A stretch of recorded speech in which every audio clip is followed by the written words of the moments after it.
खुदावंद के ला तब्दील कलाम को शेयर करेंगे। खुदा ला तब्दील है और खुदा का कलाम ला तब्दील है। मेरे अजीजों, खुदावंद के कलाम में लिखा हुआ है कि खुदा ला तब्दील है और खुदा का कलाम ला तब्दील है। अगर खुदा का कलाम ला तब्दील है तो स्टार्ट में जब इंसान पैदा हुआ तो जो कलाम खुदा ने इंसान को दिया वो बाद में बदलता क्यों रहा, वो बार बार क्यों तब्दील होता रहा। पहला मजहब आया, उसको झुटलाने के लिए दूसरा आ गया, दूसरा मजहब आया, उसके बाद तीसरा आ गया, तीसरा मजहब आया, उसके बाद चौथा, पांचवा, छठा, सातवां, आठवां, नौवां, दसवां, मजहब पे मजहब बनते रहे। क्या कभी आपने गौर किया, कभी इस चीज पे गौर किया कि वो खुदा जो ला तब्दील है, वो खुदा जो इंसान को कवानीन दे रहा है, जो खुदा इंसान को की तरबियत कर रहा है, क्या उसकी तरबियत में इतनी कमी है, इतनी कमजोरी है कि बार बार वो अपनी गलतियों को दोहराता रहता है और एक बार की गलती को दूसरी बार की चेंज करके दुरुस्त करता है, दूसरी बार वो अपनी पिछली गलती को। मेरे अजीजों, अगर वो खुदा है तो वो ला तब्दील खुदा है और वो परफेक्ट खुदा है। वो किताबों का खुदा नहीं है, वो हकीकत का खुदा है। ये जो खुदा हमें किताबों में नजर आ रहा होता है या मज़ाहिब में नजर आ रहा है, खुदा उससे बहुत बुलंद और बहुत अजीम है। और बाज़ औक़ात तो हम खुदा को इतना अजीम बनाने की कोशिश में तमाम की तमाम हदें ही पार कर देते हैं। मेरे अजीजों, मेन चीज ये है कि जिसको जितनी समझ आई उसने उसके मुताबिक अपना मजहब इजाद कर लिया, और जितने लोगों को जिस मजहब की समझ आई उसने उस मजहब को इख्तियार कर लिया। मेरे अजीजों, खुदावंद का ज़िंदा कलाम यूं हमारी जिंदगियों में दाखिल होता है। एक छोटी सी मिसाल देता हूं मैं। एक जगह पे दो इंसान सफर कर रहे थे, वो कहीं पे जा रहे थे और एक जगह पे बैठते हैं, दोपहर का वक्त हो जाता है, खाने का टाइम हो जाता है, तो वो खाना खाने के लिए बैठते हैं दोनों दोस्त। अभी खाना खाने के लिए वो रुकते ही हैं तो थोड़ी देर में एक आदमी जिसके पास खाना नहीं होता, वो भूखा होता है, और वो उनके पास आके खड़ा हो जाता है और उन्हें कहता है कि अगर आपके पास वाफर खाना हो तो क्या आप मुझे अपने खाने में शिरकत की दावत देते हैं? क्या मैं आपके साथ मिलके आपका खाना खा सकता हूं? वो दोनों दोस्त कहते हैं कि मेरे पास 3 रोटियां हैं, दूसरा कहता है मेरे पास 5 रोटियां हैं, और वो दोनों कहते हैं कि अगर हम दोनों मिलके इसकी हेल्प कर दें तो 3 और 5 8 रोटियां बनती हैं। तो 8 रोटियां हैं, तो अगर हम तीनों भी खा लेंगे तो तीनों का पेट भर जाएगा, लिहाजा हम इसको खाना खाने के लिए दावत दे देते हैं। वो से कहते हैं ठीक है भाई, आप बैठे, तशरीफ रखें, हम मिलके खाना खाते हैं, बांट के खाना खाते हैं। वो खाना खाने के लिए बैठते हैं और पहला इंसान और दूसरा इंसान, पहला बंदा और दूसरा बंदा तीसरे बंदे की तरफ देखते हैं। वो कहते हैं कि हमारे पास तो 8 रोटियां, हम बांटे कैसे? हमारे पास 8 रोटियां, कैसे बांटे कि बराबर बराबर सबको तकसीम हो जाए? तो मेरे अजीजों, उन दोनों में से एक कहता है कि यूं करते हैं कि हम एक एक रोटी के 3-3 टुकड़े कर देते हैं। हम एक एक रोटी के 3-3 टुकड़े कर देते हैं तो 8 रोटियां तीनों में बराबर बराबर तकसीम हो जाएंगी, हम बराबर बराबर खाना खा लेंगे, और इस तरह से किसी के साथ ज्यादती नहीं होगी और हम सब बराबर बराबर खा के अपने पेट की भूख को मिटा सकेंगे। तो मेरे अजीजों, वो यूं ही करते हैं, उसके टुकड़े करते हैं और तीनों खाना खाते हैं और पेट भर के खाना खाते हैं। जब खाना खत्म होता है तो तीसरा आदमी जो कि मुसाफिर उनको उनके पास आया होता है, वो यूं करता है, कहता है कि भाई मेरे पास खाना नहीं था, मैंने आपका खाना खाया, लेकिन मैं तुम लोगों को गिफ्ट दे के जाना चाहता हूं। चूंकि 5 रोटियां थी और 3 रोटियां थी, 8 रोटियां थी, तो वो अपनी पॉकेट में से 8 सोने के सिक्के निकालता है और उनको 8 सोने के सिक्के दे देता है और वहां से रवाना हो जाता है। वो दोनों इंसान जिन्होंने उसे खाना खिलाया होता था बहुत खुश होते हैं, और जब वो खुश होते हैं तो जिसने 5 रोटियां जिसके पास थी वो यूं करता है कि 4 सिक्के दूसरे इंसान को देता है और 4 अपने पास रखता है। कहता है ये देखो मैं बराबर बराबर डिवाइड कर देता हूं, आधे तुम्हारे आधे मेरे। जिसके पास 3 रोटियां थी वो कहता है नहीं, 8 रोटियां थी, मेरी 3 रोटियां थी, तुम्हारी 5 रोटियां थी, मेरा जो हक बनता है वो 3 सोने की अशरफियों का हक बनता है। इसलिए मैं 3 लूंगा, मैं 4 नहीं लूंगा। क्योंकि तेरे पास 5 रोटियां थी इसलिए तेरा हक बनता है 5 सोने के दिनार या सोने के सिक्कों पे, लिहाजा तू 5 रखेगा, मैं 3 रखूंगा। उन दोनों की आपस में तकरार होती है। जिसके पास 5 रोटियां होती है वो कहता है नहीं, ये इंसाफ नहीं है, क्योंकि हम दोनों ने उसे खाना दिया है, इसलिए 4-4 ही सिक्के बनते हैं दोनों के। जिसके पास 3 रोटियां थी वो कहता है नहीं, तेरे 5 बनते हैं, मेरे 3 बनते हैं। वो दोनों में तकरार होती है। सामने एक बंदर उनका किस्सा सुन रहा होता है और वो बंदर हंसता है, मुस्कुराता है, तो वो उनको कहता है कि यूं करते हैं कि अगर तुम लोगों को समझ नहीं आती मेरी समझ के मुताबिक, तो वाकई जो जिसके पास 3 रोटियां थी वो दुरुस्त कह रहा है कि 3 सोने के सिक्के उसके बनते हैं, 5 सिक्के जिसके 5 रोटियां थी उसके बनते हैं। लिहाजा आप लोग इसी तरीके से डिवाइड करो, लेकिन उनमें समझौता नहीं होता और वो काजी के पास चले जाते हैं। वो काजी के पास चले जाते हैं। जब वो काजी के पास जाते हैं तो वो बंदर हंसता है। बंदर कहता है कि मैंने तो इन्हें दुरुस्त मशवरा दिया था कि एक को जिसकी 3 रोटियां थी उसको 3 सिक्के मिले, जिसकी 5 रोटियां थी उसको 5 सिक्के मिले। तो ये तो मेरी बात भी इनको समझ में नहीं आई, काजी भी यही फैसला करेगा, दुनिया के किसी कोने में चले जाए यही फैसला होगा। जिसकी 3 रोटियां थी उसे 3 सिक्के मिले, जिसकी 5 रोटियां थी उसे 5 सिक्के मिले। मेरे अजीजों, आप कमेंट में बताएं कि क्या वो बंदर सही फैसला करता है, या जिसके पास 3 रोटियां थी उसने सही बराबरी का फैसला किया, या जिसके पास 5 रोटियां थी वो दुरुस्त कह रहा होता है कि नहीं, मेरी बेशक 5 रोटियां थी लेकिन 5 सिक्के मेरे नहीं बनते, मेरे 4 सिक्के ही बनते हैं। क्या वो दुरुस्त है, या जिसके पास 3 रोटियां थी वो दुरुस्त है, या वो जो सामने बंदर बैठा हुआ उनकी तरफ उनकी बातें सुन रहा होता है, उनकी स्टोरियां सुन रहा होता है और वो जो फैसला करता है वो दुरुस्त है। आप अपनी अकल, अपनी हिकमत के मुताबिक कमेंट करके बताएं कि आपको इसकी क्या समझ आई और कितनी समझ आई। मेरे अजीजों, वो काजी के पास पहुंचते हैं और दोनों बजिद होते हैं। 5 रोटियों वाला कह रहा होता है कि 4 सिक्के इसके और 4 सिक्के मेरे। 3 रोटियों वाला कह रहा होता है कि 3 सिक्के मेरे और 4 सिक्के उसके।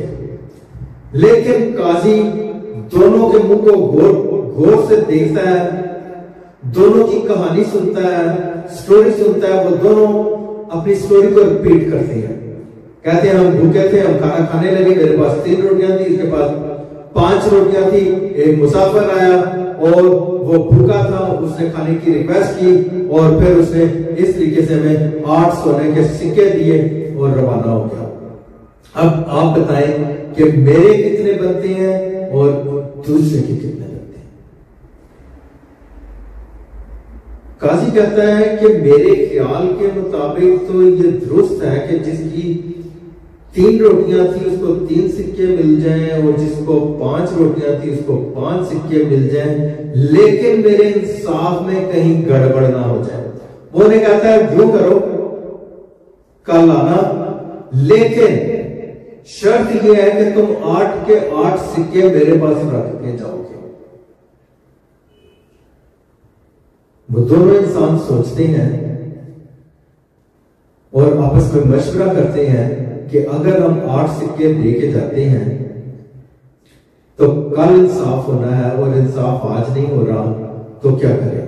तो दोनों फैसला करते हैं ठीक है हम 8 सिक्के काजी को दे देते हैं। और काजी को जब ये सिक्के दे के वहां से चले जाते हैं तो मेरे अजीजों काजी परेशान होता है, कहता है कि कहीं मुझसे बेइंसाफी ना हो जाए और मैं प्रॉपर तरीके से फैसला कर पाऊं।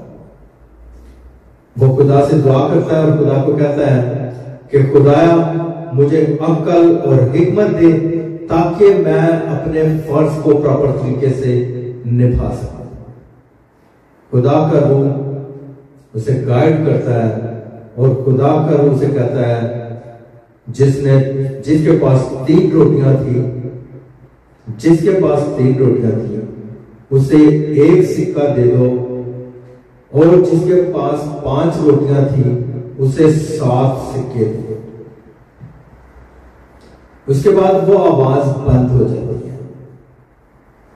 मेरे अजीजों वो खुदा से दुआ कर रहा है और खुदा का रूह से इस अंदाज से बयान कर रहा है। अगर आपको समझ आ रही है कि क्या ये वाकई खुदा का रूह है या कोई और रूह उसके अंदर से बोल के उसको समझा के उसकी अक्ल हिकमत को कंट्रोल करके उसे ये कहता है कि एक को 1 सोने का सिक्का दे दे और दूसरे को 7 सिक्के दे दे, तब तेरा इंसाफ कंप्लीट होगा। मेरे अजीजों क्या आपको ये समझ आ रही है कि क्या खुदा का रूह ये कह सकता है? क्या खुदा का रूह इस तरह का इंसाफ कर सकता है जिस तरह का वो काजी समझ रहा होता है कि खुदा के रूह ने मुझे गाइड किया? कमेंट करके बताएं। और अगर इस आज के इस कलाम की आपको समझ आती है तो मेरे अजीजों इसे शेयर करें, इसे ज्यादा से ज्यादा लोगों तक पहुंचाएं ताकि आपको भी पता चले कि खुदा कौन है, खुदा का रूह क्या है और खुदा की गाइडेंस क्या है। और हमें अगर खुदा की बातों के, खुदा के कामों की समझ नहीं भी आती तो हमें यस करना है और खुदा के कलाम को एक्सेप्ट करना है और उसे दूसरों तक पहुंचाना है। लेकिन यहां पे मेन चीज यह है कि जो हमें आवाज आ रही है क्या वो वाकई खुदा की तरफ से है या किसी और की तरफ से? अभी तक आपने क्या सोचा? आपने क्या समझा? पहला इंसान दुरुस्त था, दूसरा इंसान दुरुस्त था, या वो सामने सुनने वाला बंदर जो कि इनकी कहानी को सुन रहा था वो दुरुस्त है, या काजी को जो गाइड कर रही है गैबी ताकत वो दुरुस्त है? मेरे अजीजों चूंकि काजी दुआ कर रहा था तो उसे यही महसूस हुआ कि जो आवाज मुझे आई है ये खुदा की तरफ से आवाज है, खुदा के रूह की आवाज है। जब वो दूसरे दिन दोनों आते हैं तो काजी एक को 1 सिक्का देता है और दूसरे को 7 सिक्के देता है और कहता है कि मेरा इंसाफ यही है कि एक जिसके पास 3 रोटियां थी उसे 1 सिक्का दिया जाए और जिसके पास 5 रोटियां थी उसे 7 सिक्के दिए जाए। मेरे अजीजों वो दोनों एक दूसरे का मुंह देखते हैं और वो कहते हैं कि काजी साहब हमें आपके इंसाफ की समझ नहीं लगी, हमारे मुताबिक 3 और 5 की रेशो बनती है, और हमें तो बंदर ने भी कह दिया था कि 3 और 5 की रेशो बनती है। ना मैं आपके साथ मुत्तफिक हूं, ना मेरा साथी आपके साथ मुत्तफिक है, और ना तीसरा गवाह जो कि बंदर है वो आपके साथ मुत्तफिक है। आपने ये फैसला क्या किया? मेरे अजीजों, वो काजी उनसे कहता है कि जब तुम लोग चले गए तो मैं परेशान था कि कहीं मुझसे बेइंसाफी ना हो जाए, तो मैंने खुदा से दुआ की और मुझे गैबी आवाज आई कि 3 रोटियों वाले को 1 सिक्का दे दिया जाए और 5 रोटियों वाले को 7 सिक्के दे दिए जाए। मेरे अजीजों, अगर ये काजी उनको एक्सप्लेन नहीं कर पाता, अगर काजी उन्हें एक्सप्लेन नहीं कर पाता कि उसने इंसाफ दुरुस्त किया या गलत किया, तो मेरे अजीजों क्या ये इंसाफ है? क्या आवाज को सुन के हम ये कह सकते हैं कि हमने जो आवाज सुनी वो दुरुस्त है या गलत है? तो मेरे अजीजों, जब वो गौर करते हैं और सोचते हैं तो उन्हें बिल्कुल समझ नहीं आती, और वो फिर बंदर से मशवरा करते हैं और बंदर को भी इस चीज की समझ नहीं आती। तो मेरे अजीजों, काजी अपनी तरफ से कोशिश करता है कि वो प्रॉपर तरीके से उन तीनों को सेटिस्फाई करके वहां से भेजे। तो मेरे अजीजों, वो यूं करता है, काजी कहता है कि यहां मेरे पास सामने आ जाओ, सामने बैठो, और ये देखो वो 3 रोटियां एक साइड पे रखता है, 5 रोटियां एक साइड पे रखता है, और वो कहता है ये देखो ये 3 रोटियां तुम्हारी और ये 5 रोटियां तुम्हारी हैं, और ये बंदर को तसव्वुर करो कि वो तीसरा इंसान है। वो नहीं कहता है कि अब यहाँ पे मुझे ये बताओ कि तुम लोगों ने कैसे शेयरिंग की थी। वो कहते हैं कि हमने 3-3 टुकड़े किए थे एक रोटी के, और तीनों ने आपस में बांट लिए। मेरे अजीजों, वो काजी उनसे कहता है कि 3 रोटियां जिसके पास है वो भी उसके 3-3 टुकड़े करे, और जिसके पास 5 रोटियां हैं वो भी उनके 3-3 टुकड़े करे और इनकी गिनती करो। जिसके पास 3 रोटियां थी उसके 9 टुकड़े हुए, और जिसके पास 5 रोटियां थी उसके 15 टुकड़े हुए। 15 और 9, 15 और 9। काजी ने कहता है इनको काउंट करो, जमा नहीं करना, इनको इकट्ठे नहीं करना, लेकिन गिनती करो। वो कहते हैं 15 और 9, 15 और 9 24 टुकड़े हो गए। 24 को वो कहता है 3 पे डिवाइड करो, 24 को 3 पे डिवाइड करो। 8 तिया 24, 8 तिया 24, यानी कि एक इंसान को 8-8 टुकड़े हो गए।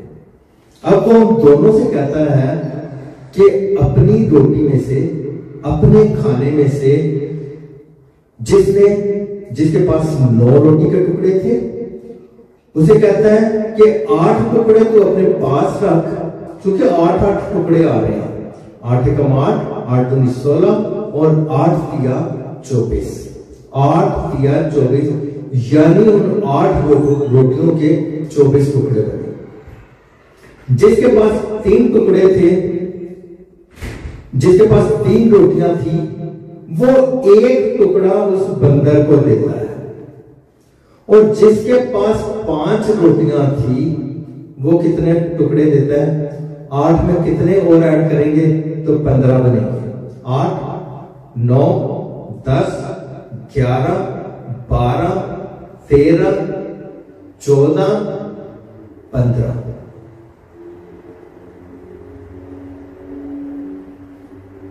7 दूनी 14 और 1 15, 7 दूनी 14 और 1 15।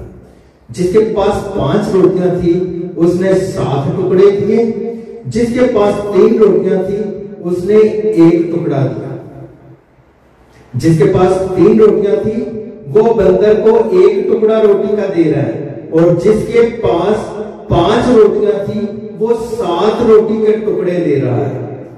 अब जब इनकी कैलकुलेशन करते हैं तो पहले ने 8 अपनी रोटी में के 8 टुकड़े उसने खुद खाए और 1 टुकड़ा उस बंदे को दिया। 8 टुकड़े खुद खाए अपनी रोटी के और अपनी रोटी में से 1 टुकड़ा उसको दिया। जिसके पास 5 रोटियां थी उसने 8 टुकड़े खुद खाए और बाकी के 7 टुकड़े उस बंदर को दे दिए। तो मेरे अजीजों, वो काजी उनसे कहता है अब कैलकुलेशन करो कि किसने कितने रोटी के टुकड़े उसे दिए ताकि उसके पास 8 टुकड़े बन गए। जितने टुकड़े तुमने उसे दिए हैं उतनी अशरफियां तुम्हारी हैं और मेरे मुताबिक यही इंसाफ बनता है। लेकिन मेरे अजीजों, इस कहानी को सुनने से पहले, इस स्टोरी को कंप्लीट सुनने से पहले आप लोगों के भी दिमागों में यही फैसला था कि एक को 3 अशरफियां मिलनी चाहिए और एक को 5। मेरे अजीजों, बिल्कुल इसी अंदाज से मजहब की बुनियाद बनी। मजहब खुदा ने रिवील किया, खुदा ने इंसानों को मजहब दिया और जिन इंसानों को खुदा के मजहब की समझ आ गई उन्होंने उसे मजबूती से थाम के रखा और जो सामने बैठे हुए बंदर की तरह सुन रहे थे उसे जितनी समझ आई उसने उसके मुताबिक अपना काम किया। उसने कहा कि ये जो खुदा का कलाम जो कि नाज़िल हुआ है ये मेरी समझ से बाहर है, मैं इसे एक्सेप्ट नहीं करता, लिहाजा मेरी समझ के मुताबिक ये दुरुस्त है। ये लो एक नया मजहब। उसके बाद जो उसकी कैलकुलेशन थी, उसकी जितने लोगों को समझ आई उन्होंने उसे एक्सेप्ट किया, जिन्हें समझ नहीं आई उन्होंने वहां से प्रोटेस्ट किया और वो फिर वहां से बाहर निकल गए और उन्होंने पहले मजहब से और दूसरे मजहब का की कलेक्शन की, वहां से जो चीजें उनको समझ आई उनको इकट्ठा किया और एक तीसरा मजहब बना लिया। करते आज की दुनिया में अगर हम देखते हैं तो आज एक मजहब बड़ा तेजी के साथ तरक्की करने वाला मजहब है जो कि दावा करता है कि हम आखिरी मजहब है और हमारे मजहब में किसी किस्म की खामी नहीं, जबकि मेरे अजीजों उसमें तकरीबन 99+ खामियां हैं। 99+ उसमें खामियां हैं, 99% उसमें खामियां हैं। क्यों? क्योंकि पहले आने वाला मजहब तो रूहानी मजहब था, खुदा का मजहब था, खुदा की तरफ से रिवील किया हुआ था और उसके बाद आने वाले तमाम के तमाम मजहब हमारी अपनी समझ के मुताबिक हमने उनको तरतीब दिया और उनको दूसरों तक पहुंचाया और दूसरों तक जब हमने पहुंचाया तो हमने यही समझा और यही समझाने की कोशिश की कि पहले वाले मजहब गलत है और हमारा मजहब दुरुस्त है। मेरे अजीजों, पहले आने वाले मजहब जो भी कोई पहले आने वाला मजहब था वो खुदा की तरफ से रिवील हुआ, खुदा के रूह ने गाइड किया। खुदा का रूह इंसान को जब गाइड करता है तो कुछ चीजें हमें समझ आ जाती हैं, कुछ चीजें हमें समझ नहीं आती हैं, कुछ चीजें हमें समझ आ जाती हैं, कुछ चीजें हमें नहीं समझ आती। लेकिन इंसान अपनी चालाकी, अपनी होशियारी के साथ उनको मैनेज करके अपना बिजनेस बनाता है, अपनी दुकानदारी स्टार्ट करता है। पहले तो मैं ये कहता होता था कि मजहब जो है, मज़ाहिब जितने भी हैं ये अपनी अपनी दुकानदारियां चमका रहे हैं, लेकिन मेरे अजीजों वो जो दुकानें थी, वो जो छोटी छोटी दुकानें थी वो आज एक बहुत बड़े बड़े मार्ट बन चुके हुए हैं। बल्कि कुछ मज़ाहिब तो ऐसे भी हैं कि अगर तुम लोग हमारे मजहब में आ जाते हो, अगर तुम हमारे फॉलोअर बन जाते हो, आने के लिए दरवाजे खुले हुए, वापसी के लिए कोई दरवाजा नहीं खुला हुआ। अगर तुम वापस जाने की कोशिश करोगे हम तुम्हारी दौलत लूट लेंगे, हम तुम्हारे बच्चे छीन लेंगे, हम तुम्हारी वाइफ छीन लेंगे और तुम्हें हम कत्ल कर देंगे। मेरे अजीजों, ऐसे भी दहशतगर्द किस्म के मज़ाहिब हैं जो कि दहशतगर्दी भी करते हैं और वो दूसरों को ये भी कहते हैं कि कोई हमें दहशतगर्द भी ना कहे, हम दहशतगर्दी भी करें और हमें कोई दहशतगर्दी ना कहे, हम गलत इंपोज करें और लोग उसे एक्सेप्ट करें, हम झूठ बोले और वो कहेंगे ये सच है, हम गलत करें और लोग कहेंगे इनकी गलती दुरुस्त है। मेरे अजीजों, आज आप पे डिपेंड करता है कि आपको कितनी समझ आई, काजी जितनी समझ आई या उस बंदर जितनी समझ आई, फैसला आप पे है। आज दोबारा से आप अपनी जिंदगियों पे गौर करें और अपने अंदर को खाली करें। जो कुछ आपके अंदर इनपुट किया हुआ है, जो आपकी रूट्स बनाई हुई है आपके अंदर, जिस भी किसी मजहब ने, उन जड़ों को खाड़ के बाहर फेंकें और खाली दिमाग के साथ सोचें कि खुदावंद का कलाम क्या है। क्या खुदावंद का कलाम इस अंदाज से नाज़िल हुआ? क्या खुदावंद के कलाम के मुताबिक हम इंप्लीमेंट कर रहे हैं? क्या हमारे मजहब में इंसानियत है? क्या मर्द औरत को बराबरी के हुकूक हैं? क्या हर इंसान को बराबरी के हुकूक हैं जो कि खुदा ने अपने हाथों से बनाया? इंसान को खुदा ने आदम को भी अपने हाथों से बनाया, खुदा ने हवा को भी अपने हाथों से बनाया। तो उन दोनों में इम्तियाज कैसे आ गया? किस तरह से इम्तियाज हो गया? किस तरह वो दोनों बराबर नहीं है? मेरे अजीजों, मजहब में बराबरी है, इंसानों में बराबरी है, मर्द हो या औरत हो, उनके बराबर के हकूक हैं, बराबर के उनकी अकल, उनकी हिकमत, उनकी सोच है। लेकिन हमारे मुआशरों में मज़ाहिब के जो लीडर आदमी थे, जिन्होंने मज़ाहिब बनाए, उन्होंने आदमी को फोकियत दी और औरत को 50% पे लेके। औरत की गवाही आती है, औरत तलाक नहीं दे सकती, औरत मर्द की बराबरी नहीं कर सकती, औरत हर काम में अदना है, औरत सिर्फ बच्चे पैदा करने की मशीन है। मेरे अजीजों, ये मजहब नहीं है, ये मज़ाहिब नहीं है। ये मर्द अपनी फोकियत को जाहिर करने की कोशिश करता है और उसके बाद फिर बता दिया जाता है, ये तो जी हमें हमारे अल्लाह ने, हमारे खुदा ने, हमारे भगवान ने हमें ये ऑर्डर किया हुआ है कि औरत को अदना जानो। औरत तलाक नहीं दे सकती, तुम तलाक दे सकते हो। औरत की गवाही बराबर नहीं है, मर्द की गवाही बराबर है। औरत की गवाही 50% डाउन है। मेरे अजीजों, ये मज़ाहिब नहीं है, ये ऑर्गेनाइजेशन है। कुछ सोशल वेलफेयर की ऑर्गेनाइजेशन है, कुछ बेस्ट ऑर्गेनाइजेशन है और कुछ दहशतगर्दी की ऑर्गेनाइजेशन है। मेरे अजीजों, सोचना आपने है कि क्या आपका मजहब सच्चा है?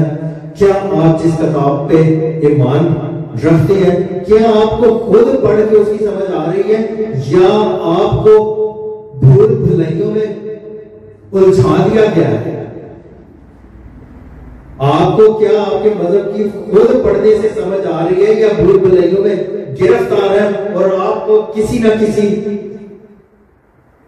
मजहब के लीडर के पास जाना पड़ता है किसी भी क्वेश्चन के आंसर के लिए, और उसके दिमाग में बंदर वाली सोच आती है या काजी वाली सोच आती है, जो भी वो आपको बताता है आपने उसी पे अमल करना होता है। मेरे अजीजों, वो मजहब नहीं है। आज सोचने की बात है, एक खुदा को माने, उसके अहकामात पे अमल करें। वो तो ला तब्दील खुदा है, उसका कलाम ला तब्दील है, वो बार बार तब्दील नहीं होता।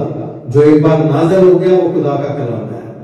तो मेरे अजीजों, खुदावंद आपको बड़ी बरकत दे और आपको अकल, हिकमत और दानाई दे, ताकि आप अपने अपने मज़ाहिब की आज से दोबारा स्टडी करें और देखें कि आप काजी की तरह समझ पाते हैं या आप, मेरे अजीजों, बंदर की तरह अपने मजहब को समझते हैं। खुदावंद आपके साथ हो।